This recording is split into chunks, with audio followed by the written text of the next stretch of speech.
but it's fine. No, you're good. You're good. All right, looks like we're good. All right. Hey, what's going on, Scale My Cleaning Business members? I'm here today with Zach Atkeson. Hopefully I'm saying your last name correctly. Really was awesome to connect with Zach over this past, I would say, 2 weeks. We've been just talking back and forth. Zach has had a cleaning business for quite some time and also helps with basically the marketing and the sales side. So we'll dive a little bit into that. But first, thank you so much for being on, Zach. Yeah, absolutely, man. I'm happy to be here and help out with your community however I can. So yeah, absolutely, man. Same to you as well. You have a good community as well. So yeah, I always ask this in the very beginning, and I think it's always a different story every single time. So how did you get into cleaning? Like, what's kind of your story, and how did you kind of get involved with it? Like, what were you doing before? What kind of switched you onto it? Or yeah, absolutely. So I started in the marketing space where I was actually selling phone books. It was kind of like my first start into the business world anyway. So I was selling phone books and doing advertising spots, and it was I really wanted to get out of it really quickly because obviously, there's not a lot of people that are looking in phone books for when they're looking up the business anymore, right? So I was doing that. I ended up stepping into a community that was really good at building websites and communities, and kind of figured out the marketing side of things when it came to like Facebook ads, Google ads, cold outreach through email and LinkedIn and stuff like that. And I ended up building a business with a couple of friends. We became really successful at it. And anyway, we grew into that, and I ended up going in a different direction later on, where my wife, I met my wife, and my wife's family actually ended up asking me to come onto their business, which they own a cleaning business. It was a janitorial business that ended up being just strictly a window cleaning business, is what we do now. And so they brought me on because they had built their business for like 60 years with like zero marketing, just strictly going out, like knocking on doors, meeting people, cold outreach through like emails and phone calls, and built a really, really successful business, a 7-figure business before I even came on board. And when I came on board, they're like, hey, Zach, maybe we could take it to the next level with just implementing marketing. So I was like, okay, well, let's start with your website. And they're like, we don't even have a website. And I'm like, you don't have a website?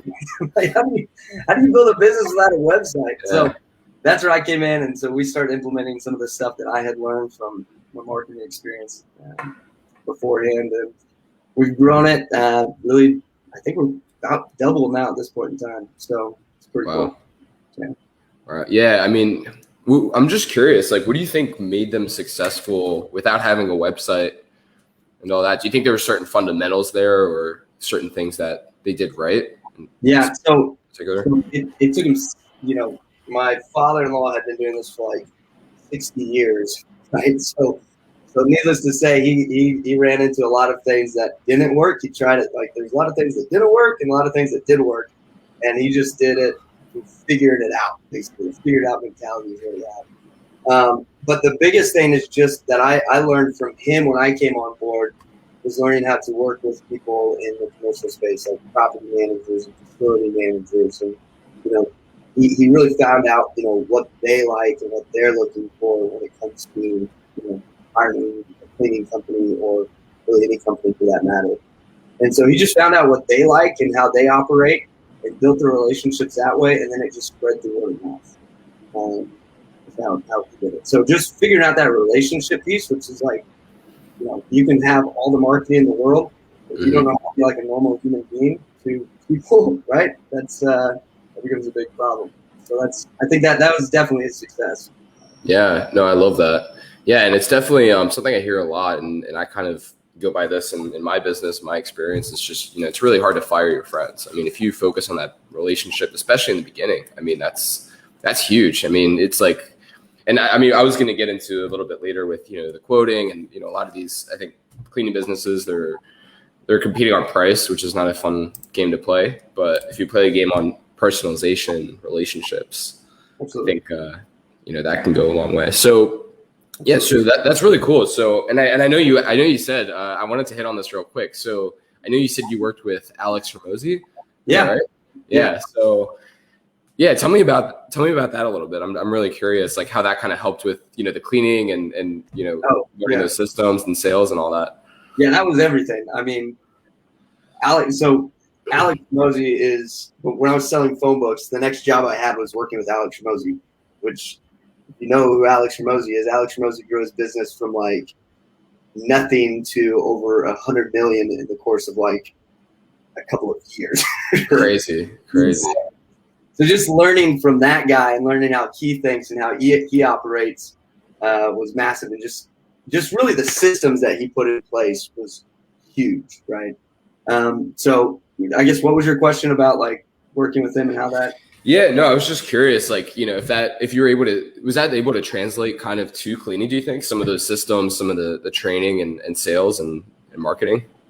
Yeah, I think,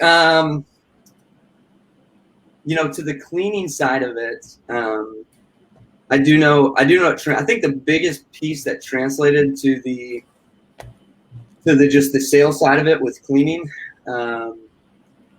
is Alex.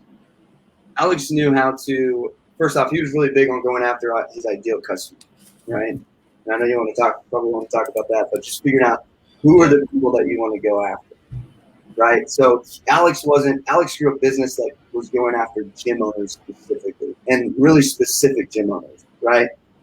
And he grew it that way, which is super, super niche. So what I found out when we came into the cleaning business is like, hey, we're going after, residential. There's a ton in commercial too, where you're going after offices or dentist offices or restaurants or hospitals, or construction cleaning. There's all these different directions you can go, right? And if you go in a lot of different directions, what I found and what from Alex is you don't do anything well, right? Where what he decided to do is, instead of just being all things to all people, he was like, I'm going to be this person for this specific person and help them out, because there was a lot of people just like him. So in the cleaning world, what we go after is we went after property managers, facility managers, and construction cleaning, right? So those are the three things that we go after. We don't go after really anything else. We don't do residential because we know there's enough money to be made in those niches alone that if we just capitalize on those, it could go a really long ways. That makes sense. I love that. And that's, it's so crazy because it's not something that you need to pay for, some expensive system or anything like that. Really, all it is just taking a step back and figuring out, who do I want to talk to, whether that's online or offline. Mm-hmm. So with Alex and, with you guys, like with your cleaning business, how did you guys know, like, hey, these are my, maybe not even just property managers, but like, hey, these are exact, this type of property manager with this type of, situation and, maybe desires and, different things. Mm-hmm. How did you kind of like specify that exact thing? Were you guys looking at your current clients or? Yeah. Okay. Yeah, I think, it's hard to figure out, especially when you're just getting started, who your ideal client is, because you kind of got to test the waters a little bit. Yeah. So you can try to go really, really niche, but I think you do need to like just try everything out just a little bit, test it out, and then figure out what you really like. For us, it was really easy because we saw that most of our revenue is coming from property managers and construction things, right? So we're like, okay, well, let's just double down here. So that this is what we're already doing well. And let's kind of forget about, some of these smaller jobs, residential and, storefront. Yeah, it's so interesting. And I think we were talking about this earlier, but I'm sure you can agree a lot of this is very similar. I mean, the same thing is similar in the agency space, which you saw with Alex Ramosi. You can either be a jack of all trades or you can master one or two, speak their language, understand, because I think that does maybe help with the relationship part, maybe, right? Yeah. Oh, huge. Yes. Yeah. Absolutely, man. Because like you can, from an agency side, we go after, at the end of the day, what most people don't know is when you're going after a roofing company or a window cleaning company, the sales process is really is pretty much the same, right? Like it's the same thing. But when you're building those relationships with those people, being able to understand their industry specifically and their needs, and that's where you can build that relationship and really, really grow it. You know what I mean? But yeah, I'm 100% that. By the way, maybe this is off. Have you ever heard of a guy named Josh Nelson? He sounds really familiar. I don't know. You would love Josh Nelson. He's just big on taking agencies and getting like really specific niche with them and how to grow in a specific niche. I think you'd like him a lot. Yeah, and even now, like it's like you have certain niches. Like I'll give one example, like chiropractors. Yeah. That like so many marketers are going after, but what I've seen from people that are really successful is they go after a specific, like, hey, instead of I'm going to get you this many chiropractic patients, not even leads. I mean, that's long gone, but it's like, I'm going to get you this specific service for this amount of patients. It's just like so specific. Like med spas is another one. Uh-huh. Yeah. Like they just go really, really like specific with, hey, this is the exact offer. But I think being able to speak that language and understand, like we have a client right now who he has a whole background with restaurants. So like if he gets on the phone with a restaurant owner, like it's game over. Cause I mean, even if they're price shopping or whatever, like if, he's very big on relationships. So, whether it's in person or over the phone, like no one's ever going to be able to compete with his industry knowledge. Like they're going to be basically shooting the shit for 20, 30 minutes. And, it's just going to be like sign here, and here. Like, yeah. And like, it's no one ever is going to have a chance. So maybe like understanding, I think your strengths and what your experience is. Cause that's something is maybe easily underestimated is absolutely. And then I love that too, because he knows what he's doing in those conversations probably is what I'm assuming. You can speak to this, is he's probably hitting their pain points. Yep. He's probably figuring out what the restaurant's pain points are, because he already knows what their pain points are and speaks to those, to where, somebody that comes in, it's just like, oh, do you want this whole place clean? Like, throughout the entire day. Well, no, I don't want it whole clean throughout the day, because I have people coming in there at 12 o'clock and I can't have you in here at 12 o'clock. Yeah. So he just knows that stuff, so understanding your client's pain points or your customer's pain points and being able to speak to those, I think helps huge with the sales. So absolutely. Have you heard of, we could honestly talk for a while, I feel like, about these different like strategies. Have you heard of like the ask method? No. Yeah. So it's basically just, one of the guys I actually follow, with marketing and stuff, he does a lot of just even in his groups and just kind of with, a lot of the stuff he does, he just asks questions. Hey, if I did this, is that something you'd be interested in? Or even in the walkthrough process, and we'll get into this in a little bit, but yeah, asking the right questions. And even if you don't understand the industry, you can suddenly understand exactly where they're at and where they want to go by just asking the right questions. So they're literally going to give you the answer of like what exactly they want. What do they not like about their previous cleaning company? And the same works for all sales. That's so good. Ask method. I'll have to look that up. It makes sense. You can figure it out right then and there. Yeah. And even like if you have like a bunch of current clients, like, maybe in construction, you can literally just survey them, ask them questions. What do you like about our service? And you just kind of like want to replicate your ideal clients, because not everyone in construction might be your ideal client, but if you find out where they hang out, what drives them, what keeps them up at night, things like that. Right. You just like that messaging that you have, not just in person, but online in terms of your brand and all that. I mean, that pretty much messaging can help you out a lot. So that's really cool. So you came into this with basically this family company. They had pretty much no marketing experience, I guess. So what would you say is like maybe one or two of the biggest things that you guys put into place that really started to help you guys get even more traction than what you guys were doing? Anything else? Yeah. So the first thing I wanted to do is I just wanted to, so we're in the Kansas City market, right? And when I started doing, first off, I wanted to come in and just be a student. I just wanted to learn what they were doing, right, and why they were so successful. So that way, whatever marketing piece I put into place, it would just like come alongside their strengths already. And what I found is, even though they're like this big company that's been around forever, nobody had even heard of them. Like, I mean, excuse me, I shouldn't say that. A lot of people have heard of them, but there's a lot of people that were like, oh, I didn't know you guys existed. I'm like, how do you guys not know we existed? We clean the biggest buildings here in Kansas City.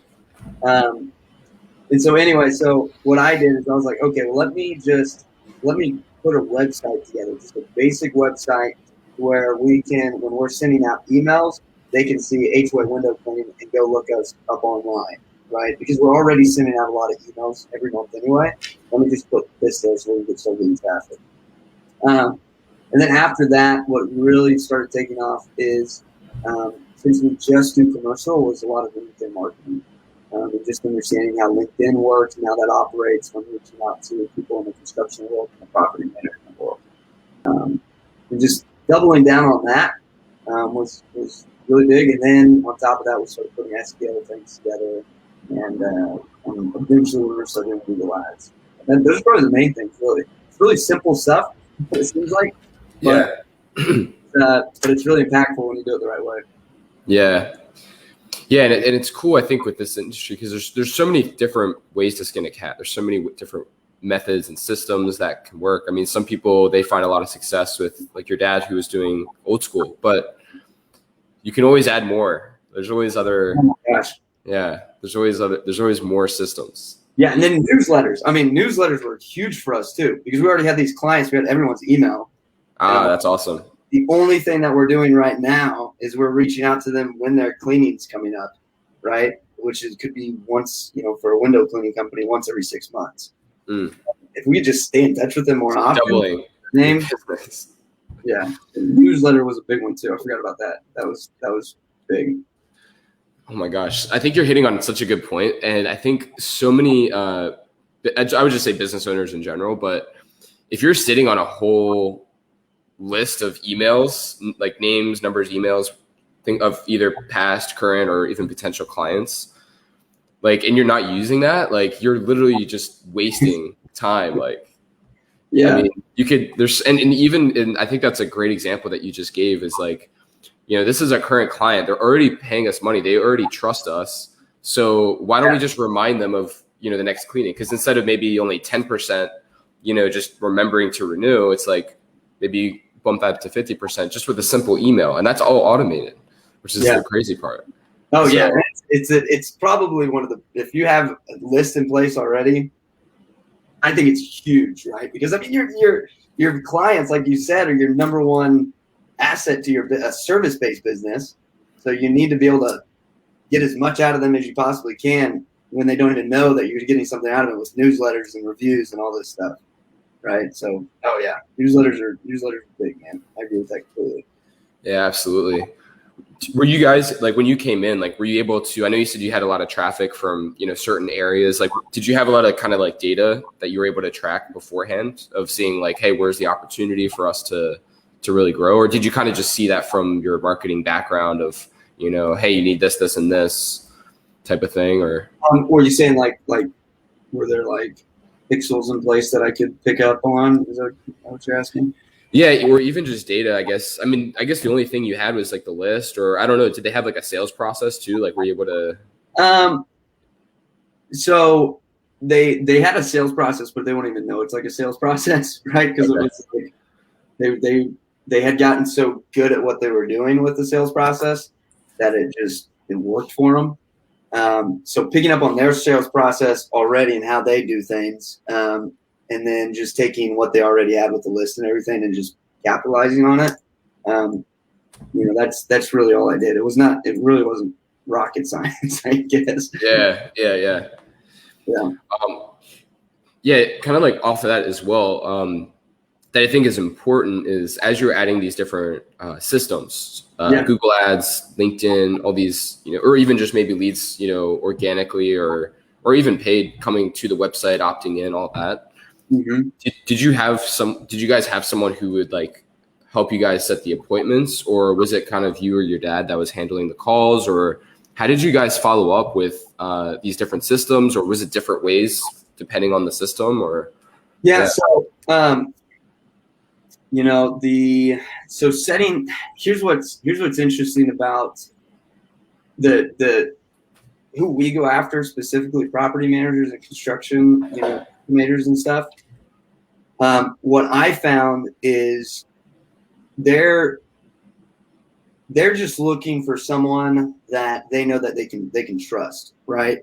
So they're like, they would send us like, hey, here's the building, give me a number, right? And that's what it feels like, especially when someone's just like getting into going after property managers or facility managers. Sometimes I feel like it's like is a price war, because what they're doing is they're sending you the property and the address, and then you're going and checking it out, and you don't really have a chance to talk to them. So what I found is property managers, their biggest pain point is they have so many different things they need to do, right? Like they have so many things. So the more that you can communicate, like, hey man, listen, I know you're super busy. I know you have so many things going on. Let me take a look at this. I'll get back with you if I have any questions. Don't even worry about it, right? And so then to them, they're like, oh my gosh, this is a guy that's just going to take something off my hand, right? Which is a little bit different than the residential world or like the smaller mom and pop shop that you're going to be cleaning, right? Because mom and pop shop, they're there every day. They need to be like, you want to be able to talk to them specifically about how you're going to help them and how you're going to get it clean for them. But the larger property managers that are over these 800,000 square foot facilities, they're like, here it is. Let me know what you can do and get back to me. If you have any questions, just let me know, right? So it is a little bit different sales conversation, but so the more you can speak to them about like, I'm going to take care of you. You don't even have to worry about it. The more they're going to do you, right? So that is a little bit difficult, especially when you haven't gone after those yet. But what I do is we go and we look at them and we have the conversation within our team of like, okay, what do we think needs to be done here? What are the best questions that we can ask them when we get on the phone with them? Because when we get on the phone with them, we may only have like 3 minutes to ask them questions. So we evaluate everything as best we can, get on the phone with them, ask them the questions that we think are most important, and then just email them the bid, right? And then just let it go. And then 1 week later, if we haven't heard back, we follow up and say, hey, haven't heard back from you. Again, know you're super busy, but just wanted to see if you got this bid. Right. And typically they will respond back, yep, got the bid. We'll reach back out to you. And then we just follow up 1 week after, 1 week at a time. So it is a little bit longer, but we know that, for a huge facility like that and someone like that, like it may be a little bit, it may feel a lot slower, but it's definitely worth it in the end. That makes sense. No, that does make sense. And that's just perspective. Listen, there's probably a million ways to do it. Right? Yeah. I've heard of a lot of different ways. We found that's what works best for us when we're going after this niche. Yeah, and I think I like the type of mindset that you guys have, and the attitude of, hey, there's not going to be just a one size fits all.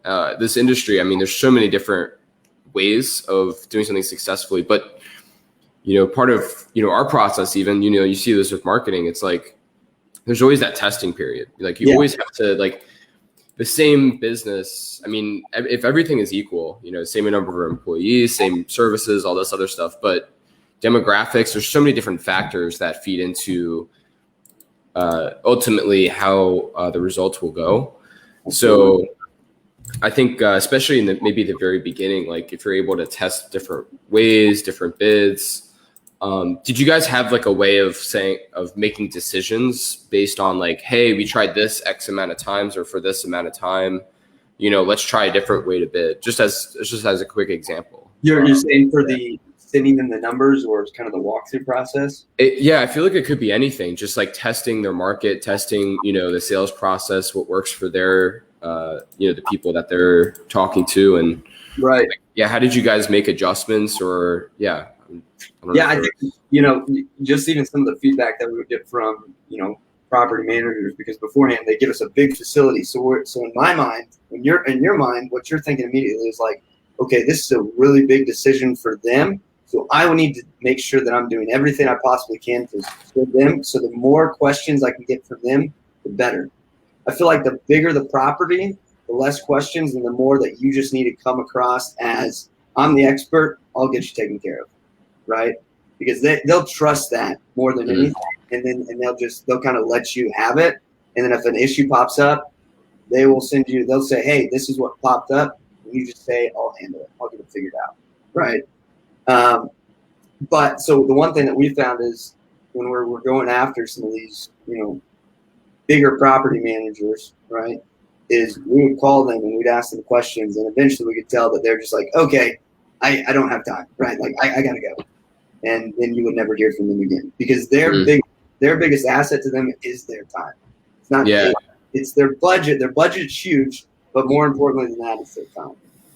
And so we kind of realized that, okay, we need to show them that we're going to help them get time back more than, give them a better bid than anybody else. Gotcha. Would you recommend in the case of property managers, these people that, definitely value time more, would you recommend trying to get the physical walkthrough as opposed to like over the phone, over email, would you say, or what has been your experience? So with them, with the larger accounts, what I found is the person that you're talking to that's going to make the decision, they won't even show up for the walkthrough. They may send one of their facility managers there.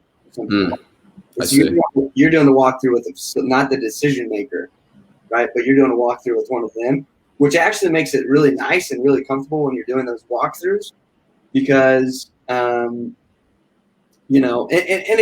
each property manager is going to be different. Some property managers, they may be the one that's making the decisions you do the walkthroughs with, and you kind of got to fill that out by asking them the question of like, hey, am I sending you the lead, or am I sending you the bid, or am I going to be sending someone else the bid, right? And so one of those questions is really good to even ask up front, right? Because that way you can decide like, okay, how do I need to position myself? Because if I'm not even seeing you the bid, then I feel free to ask you any question that I possibly can, right? Because you don't really care at the end of the day. So I could ask you the question of like, hey, the cleaners that are going, if you're not someone that's getting it, but you're on site every day, then I would ask you a question like, hey, what's going on with the cleaners right now that potentially makes you guys want to change? What are some things that you guys don't like?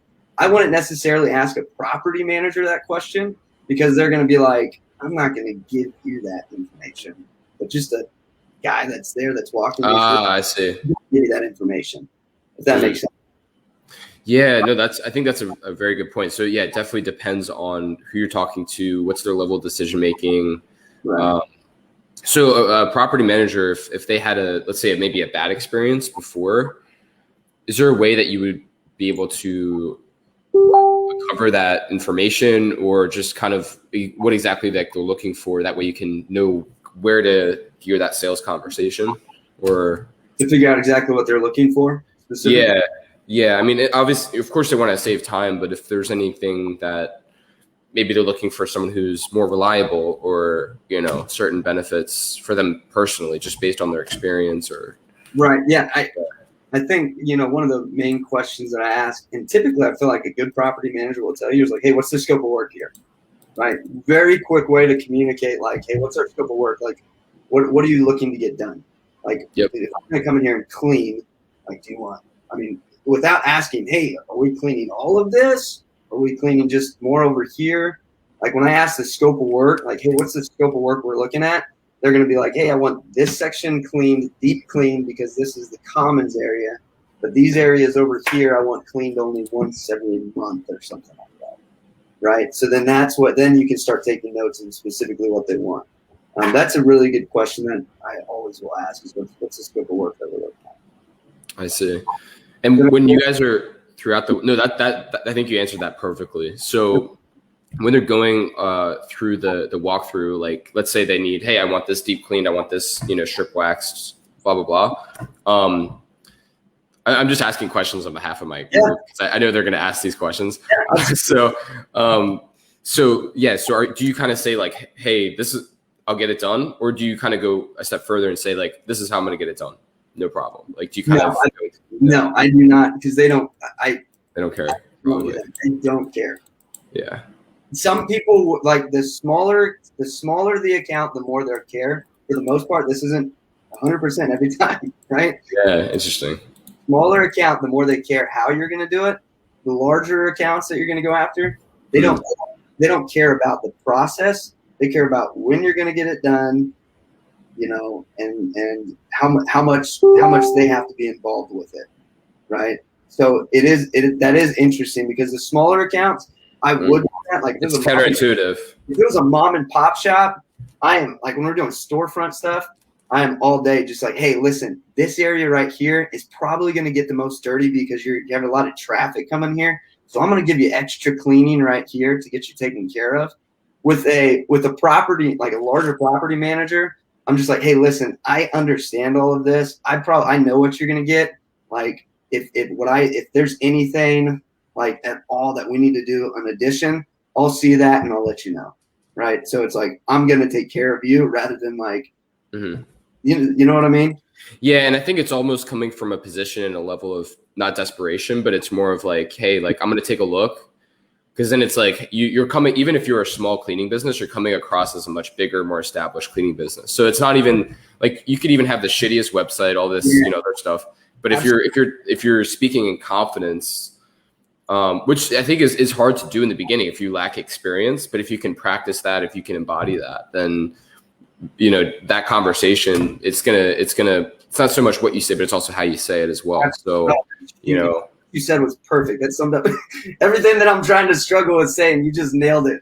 Yeah, for sure, man. That was it.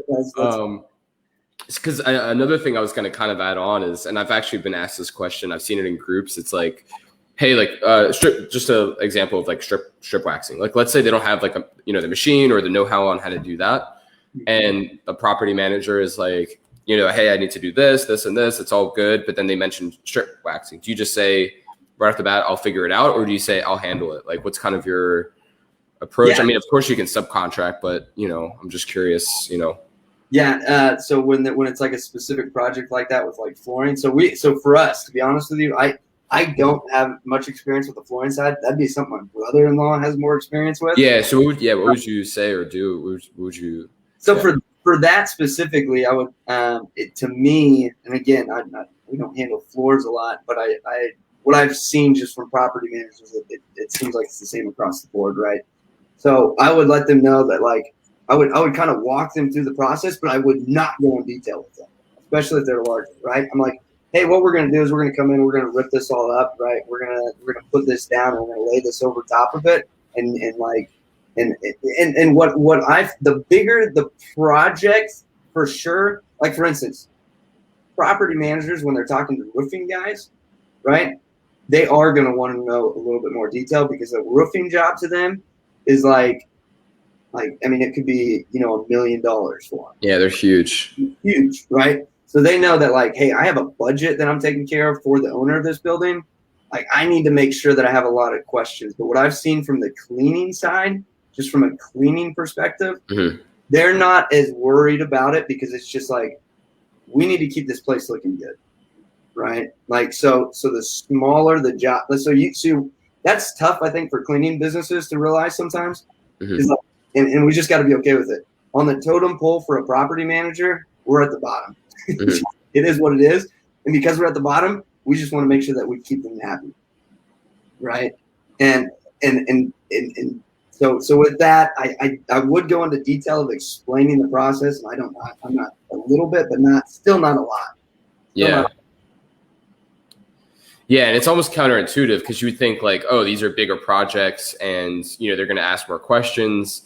But it's interesting, even with, clients. I mean, it's like, the bigger the clients, the less it's the same thing, man. Problems they give you. Like, as long as you start, you produce good work and you're confident and you're able to solve their problems, then. Yeah. I tell you what, we had just to like actually put some numbers to this, right?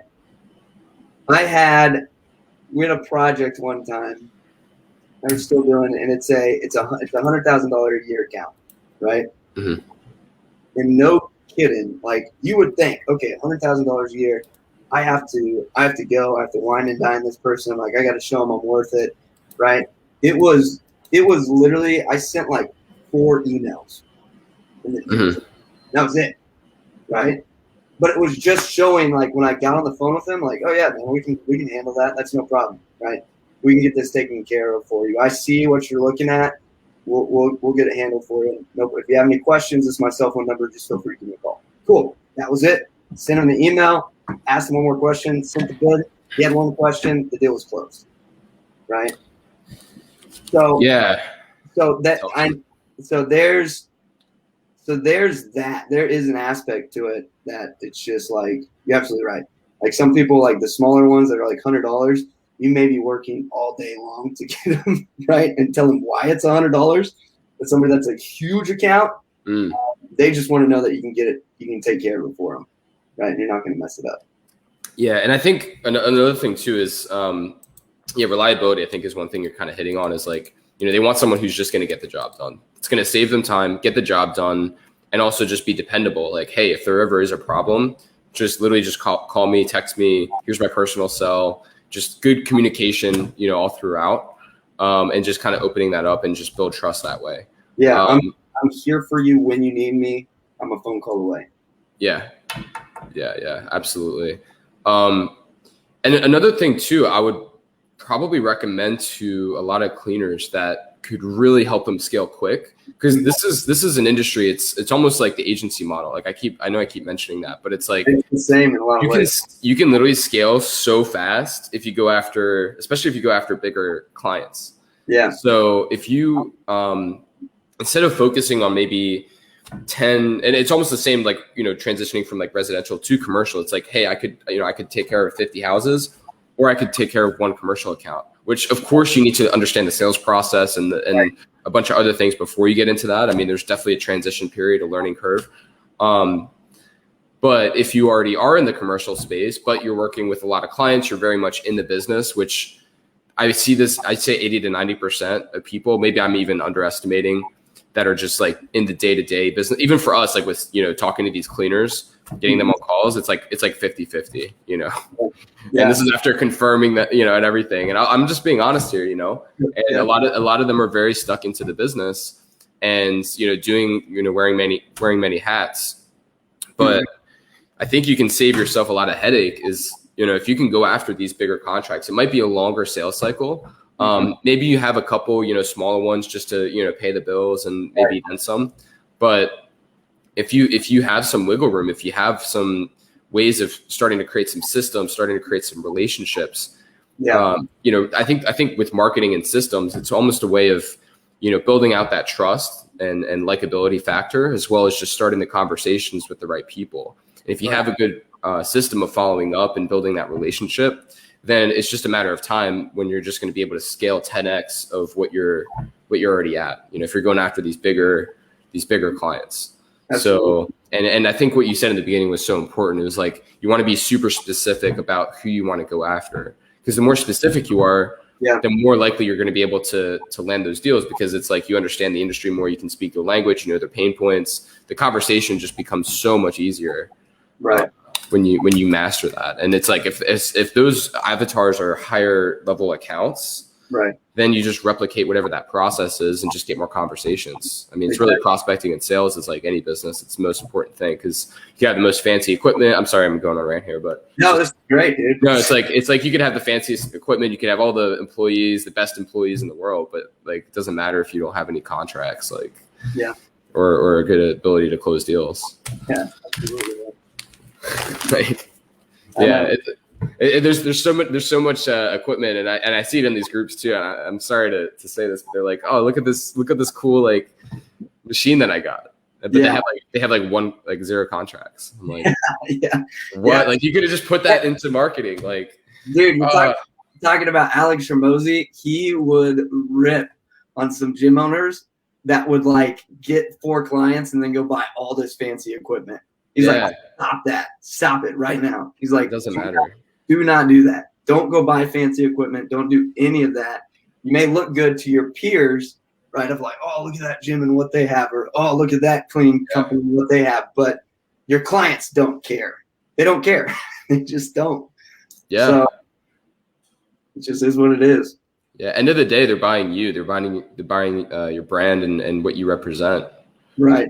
Your values and and all that. I mean, and if you can just cater that to your ideal clients and just get in front of them different ways, then it's just a lot of, I mean, even just being like online, I think, and setting up systems is one big edge that puts you in front of a lot of other cleaners who are just starting out and they just have like a website and that's it, Yeah, and I think that's what you do really well, man. is just from the conversations that I've had with you is like the systems that you've set up online for multiple different things. That's what I'm really curious about, how you do that.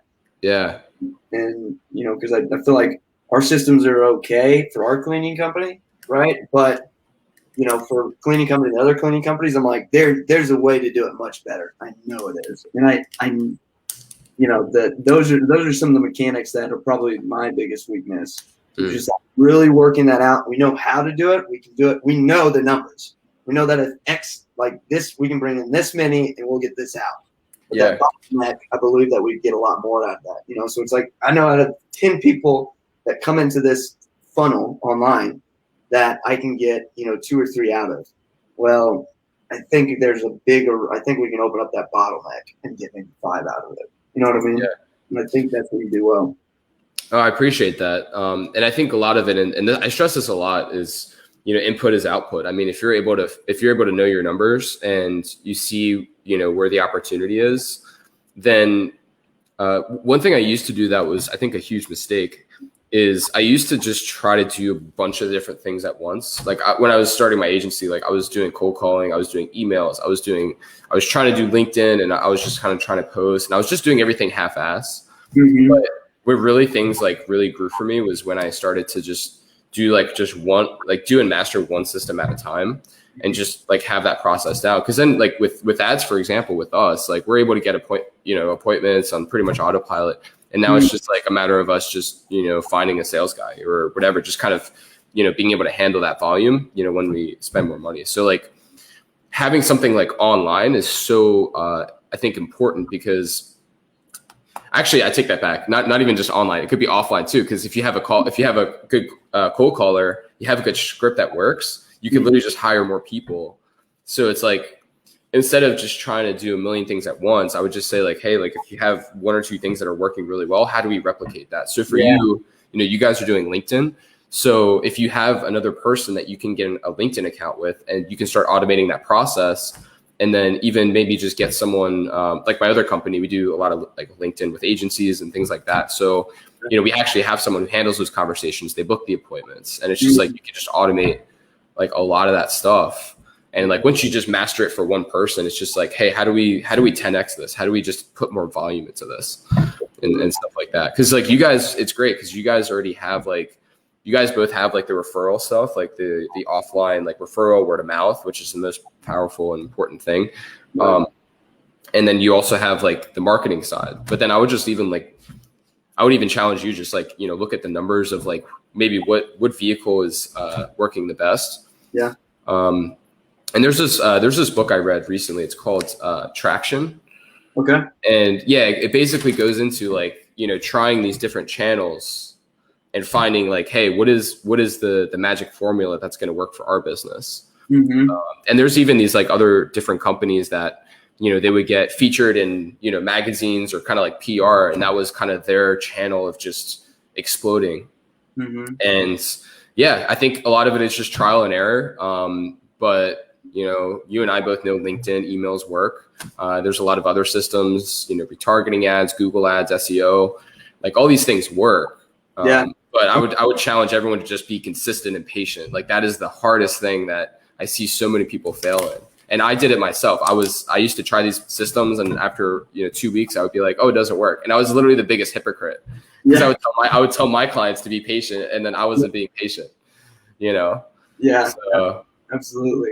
Yeah, that's big. I'm curious about your, it sounds like you're doing some great stuff with retargeting on Google Ads. So I'd be really curious. Maybe later we can talk about that. Yeah. Off live and see what you're doing there, because I'm really interested in that stuff too, man. Yeah, no, absolutely. No, I think this was great. I actually had so the follow-ups. The 3 things I wanted to hit on was the walkthrough, the bidding, and the follow-ups. So. I think walkthrough, you pretty much described that pretty well. And yeah, that definitely depends on like who you're dealing with. Like, would you say there's maybe 1 or 2 like powerful questions that a lot of these cleaning owners can ask that will set them apart and help them move more towards securing the deal? Or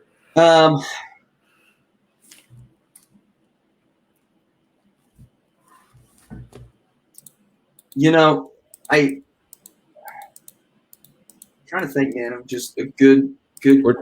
Or does it just depend maybe on who it is? Really, that's tough. You're right, because I think it really depends on who it is, right? And I think more than anything, maybe even more than questions, is just coming in there as positioning yourself as the expert. I think a really big mindset shift that you got to do as a cleaning business owner is you got to realize that the people that you're talking to, for sure, 100% know less than you do, right? Because the reason why they're going after a cleaning company is they don't care about it.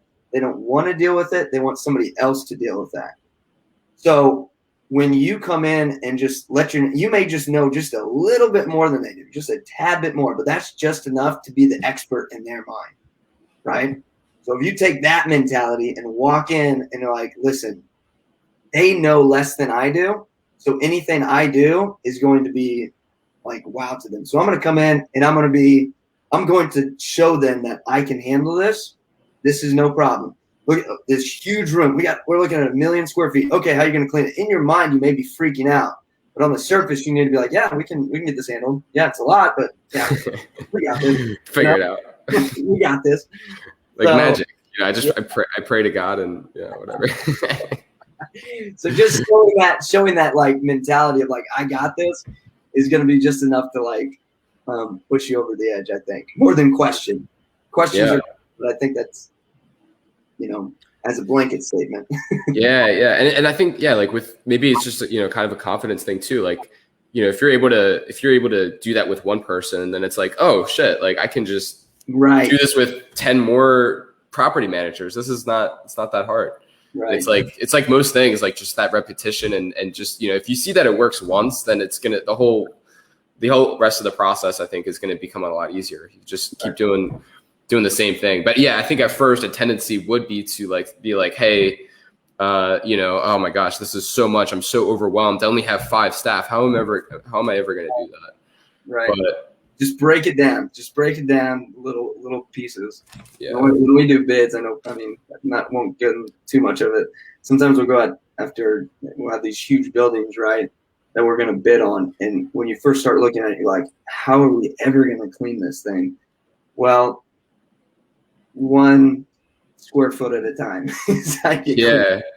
So you can just break it down in your mind, know that you can do this, right? And you're going to do a good job because you're going to pay attention to it. Yeah.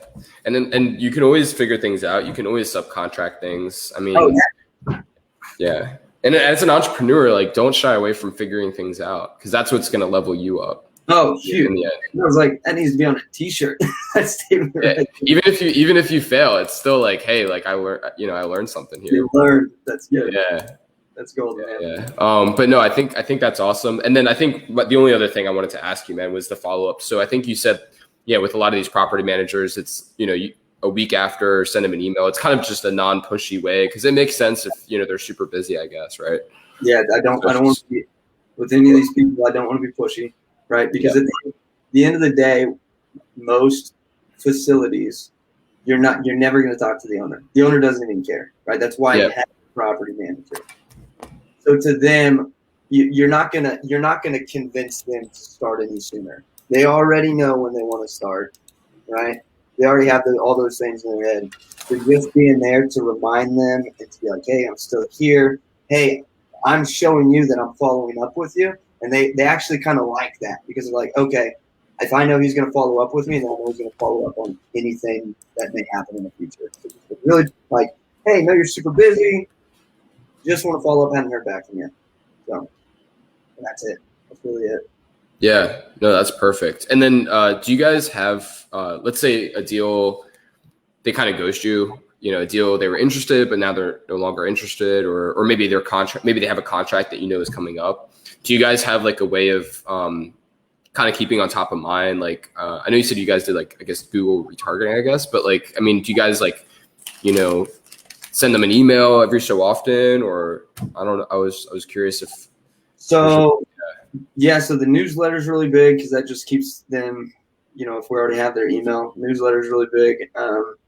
we have a system to where, because with a lot of these, the contracts, sometimes they're like 6 months to maybe even a 3-year contract for them. Yeah. So when someone says, hey, we just hired a cleaning company, but we're going to be doing new contracts again in a year. Well, you want to be able to hit them again in 11 months or 10 months later. Yeah. So just setting reminders of like so-and-so has a contract that's coming up to follow up with them, and then just make a follow-up email really simple or part of that newsletter. And just, what we do is like, if we have a specific newsletter that we have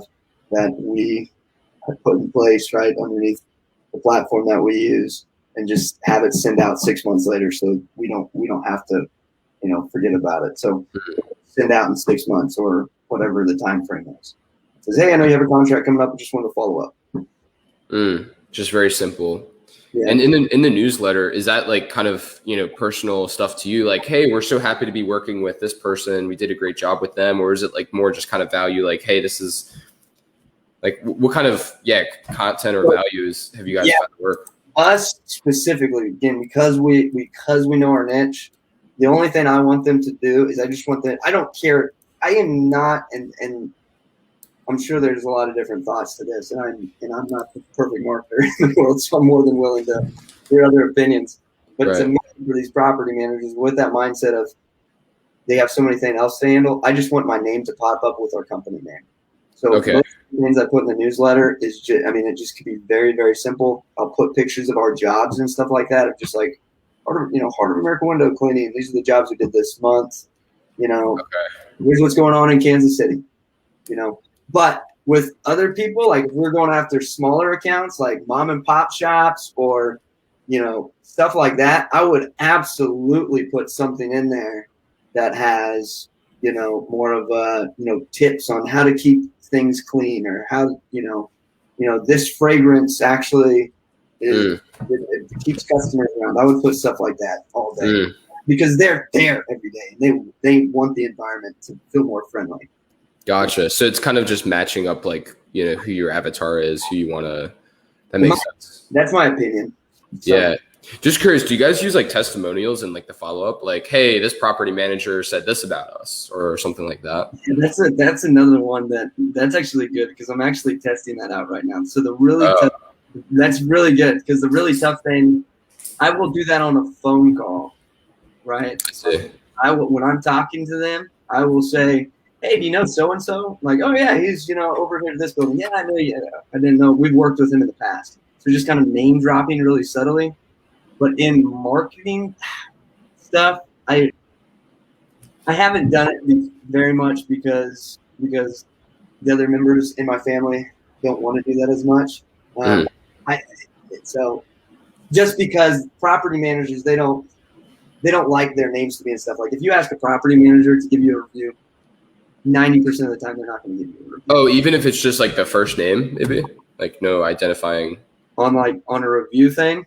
Yeah, so instead of like Matt, Matt Smith, it would just be like Matt says this. Like, no, it's not even that. Oh wow, I didn't know that. Okay, gotcha. The main reason why is because they don't like their name being out there as much for stuff like that, because they get bombarded with stuff.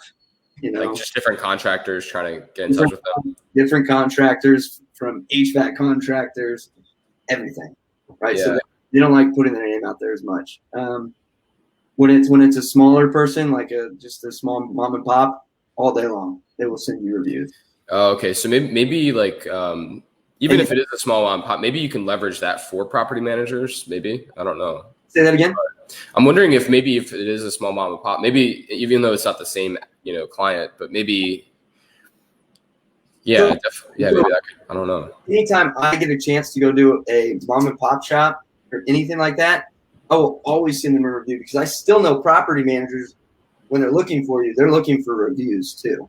They're never going to give you a review, but they're still looking at reviews. Yeah. And okay, I say never. I could totally be wrong on that, and someone may say something totally different, and I am more than willing to be wrong, because I would love to be wrong. I mean, I think the biggest thing here is just ask. Like, the worst thing that they could do is say no, I guess, right? Yeah. Yeah. So I've sent them. I don't get them.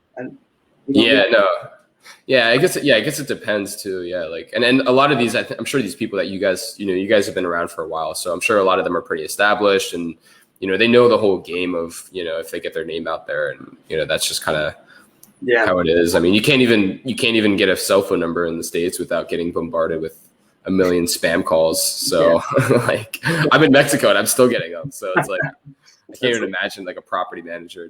That makes sense coming from their perspective. But no, I think this was an awesome interview. I think we're going on almost an hour now, and like, I think you dropped some incredible value, and a lot of this stuff I think is just mindset things that could easily be changed. And I mean, there's a lot of strategies and technicalities and different things you can add into your business, but it's like, if you have the right mindset of closing these deals and getting them and having that confidence, like, I think that was a huge point that I think you hit on that is missing a lot in this industry. So yeah, I appreciate it, man. Anything else you want to add? Or I mean, if anyone has any questions, maybe they can get in touch with you. Or so we have a company. Is it okay if I drop our company name? I can put it under the banner, like underneath. Cool. So we we help like you do. We help cleaning companies scale. So it's Zach at launchmycleaningcompanies.com is my email. So feel free to shoot me an email. .com. Zach at launchmycleaningcompany.com. Yeah, I'm more than happy to help out. Even if you have any questions, I love talking about this stuff. I'll talk about it all day long. Obviously, keep going for an hour. And one thing I love is like, I mean, there's not a lot of people, like us in this. It's a very specific industry, but it's like, it's cool because it's like, we even talk and it's just like, oh, there's stuff like you're doing that, I haven't tried yet. And there's stuff that like I've done that you haven't tried yet. Like, it's so cool. It's like, there's so many different ways and there's so many ways of getting contracts. It's just about, but like, really it's just getting the right message in front of the right people and then just scaling that up. I mean, that's kind of what we found it just comes down to. But man, we'll definitely keep in touch. You can actually just stay on because we'll talk a little bit after. But I think this is hugely valuable. I'm going to put this on the YouTube channel. And man, thank you so much for doing this. Dude, thank you for inviting me, man. It was a blast talking to you. I always love it.